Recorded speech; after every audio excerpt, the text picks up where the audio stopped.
After something as terrible as the assassination of Charlie Kirk in a public venue, what could I possibly say that could bring you hope?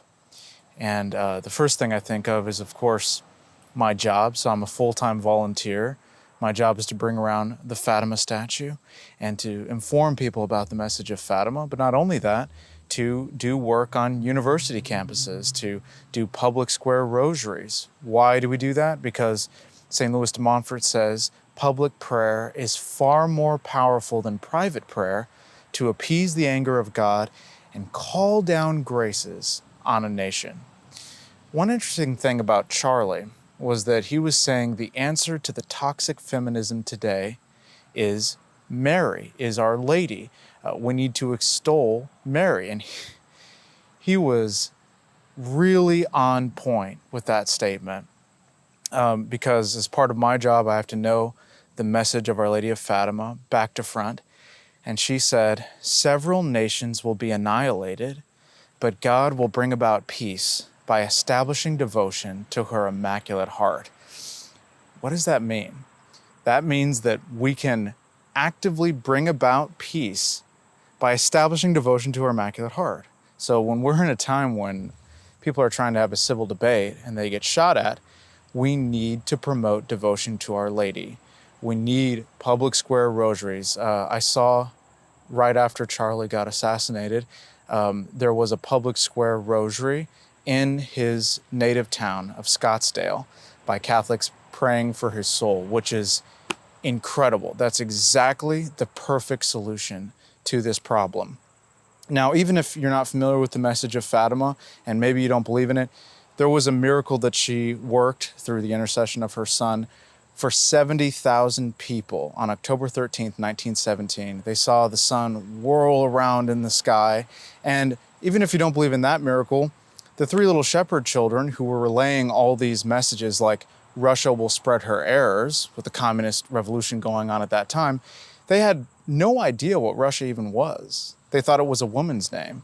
So they were saying things and they were prophesying things like World War II that they would have no business of even knowing. So you can absolutely believe in Fatima. Now, if you don't believe in the power of public square rosary rallies, there's one story connected to St. Louis de Montfort. So there was a man who lived in a kind of a rowdy town square, and he would try to pray his family rosary in his house, and they couldn't concentrate because there was so much rabble-rousing going on outside their house. And St. Louis de Montfort said, pray the rosary outside, make a small niche to Our Lady, and pray the rosary out there. And it was so rowdy that when this family would pray their rosary, the father had to bring a whip and keep people back from his family. But eventually, that town square completely calmed down. So that's some of the power of the rosary, and it became a wonderful town after that. And you can blow that up to a bigger, more political scale. So I'm going to talk about someone right now. His name is Father Petrus Pavlicek. And he lived in Austria right after World War II. The Soviets were occupying Austria, and he wanted to get rid of the communist influence in his country. So he visited in 1946, I believe, Mariazell, which is a Marian shrine in Austria.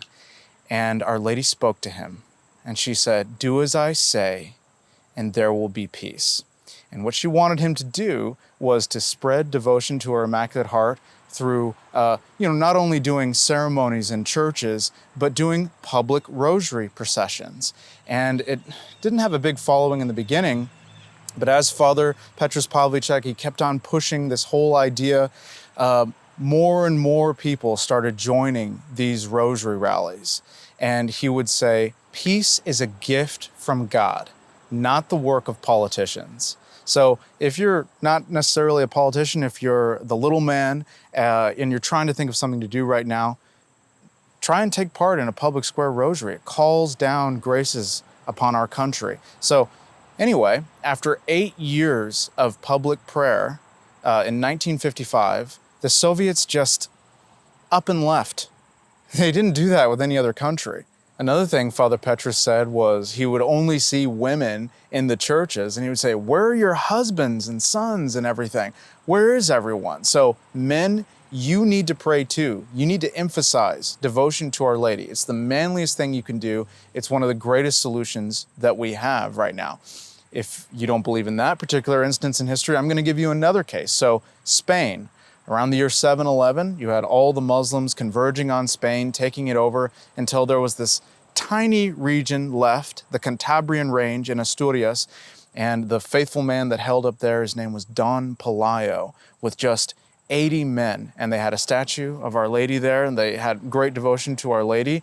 And they said, well, they paraphrased the Maccabees, and they said it's better to die than to live in a land decimated and without honor. And they stuck to their guns. They remained in their country, and they defended it. And Our Lady rewarded that, because when 50,000 Muslims showed up at the front of this cave that they were all held up in, and they shot their catapults with these massive rocks, and they shot their arrows at them, the arrows and rocks turned around midair and then fell upon the Muslims themselves. And then there was a great landslide that swallowed up most of the Muslims. And that's in their chronicles as well. That is another testament to the power of devotion to Mary. So Charlie Kirk was exactly right. Not just about feminism, he could have gone even farther and said she is the solution to our political crisis right now. Obviously, I'm biased because I take around the Fatima statue every day and I pray the rosary publicly on university campuses. But I've seen the power of the rosary. You can be debating with someone, and then they just lose their mind over something you're promoting. Maybe it's against socialism, maybe it's against transgenderism or against abortion. And then you all gather and you pray the rosary publicly, and that they cannot stand. So, I've had a brick thrown at my head. We've been pepper sprayed. We've been sprayed with weed killer. I've been pushed around, been spat on, all in the name of spreading devotion to Our Lady. So the left knows the power of the rosary. So that's what I wanted to say to you all today. If you really believe in the message of Fatima, where she said several nations will be annihilated, in other words, huge unrest, but God will bring about peace by establishing devotion to my Immaculate Heart. If you believe that, then you will spread devotion to Our Lady. You can't call yourself a good Catholic unless you view that as a major part of the solution. So I'd also like to recommend, since this is a literature podcast, I'd like to recommend where I found that story about Father Petrus Pavlicek, and it's in a book called Champions of the Rosary, The History and Heroes of a Spiritual Weapon, by Donald H. Calloway. So please pick up that book, read it. Another thing I'd like to offer you is that my group, America Needs Fatima, or TFP, Tradition, Family, and Property, we sponsor rosary rallies on October 13th, and we're going to do it this year. Last year we had like 20,000. But not only that, at different times and locations all across America, we've sponsored 500,000 rosary rallies in 1 year alone. So I'm going to put the link to the Rosary Rally page in the description below. And also, if you'd like to have a Fatima visit, we have a lot of different teams going around the country. So I'll put the number, and you can call that number and hopefully have a Fatima visit in your own home so that we can spread more devotion to Our Lady. Why do you think I dedicated my life to doing that? It's obviously a very, very powerful weapon. So rest in peace, Charlie Kirk.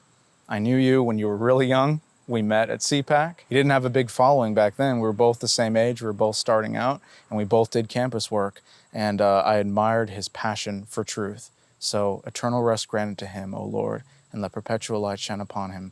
May he rest in peace. Amen. And please help his poor family. God bless you, and Our Lady keep you.